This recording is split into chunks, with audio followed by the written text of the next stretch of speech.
Ne soy en büyük istedik Gagavuz çobanında? Otlayacak ne var o daha rahat ol hayvanlar. Çok zor. İyi. İsterim sorma. Siz bütün gün çayır içinde geziyorsunuz, yürüyorsunuz.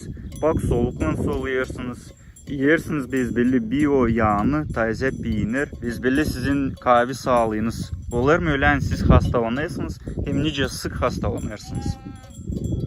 Hastalanma yoktur hastalık. Olmadı. Sağlık izler yok. Çok iyi.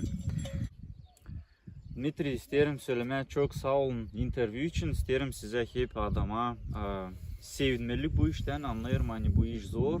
Hem bitki vakitla o değil. Çok kişiye değil iş уже ta ağzı bundan zanatlanır. Size dayanmak ileri doğru.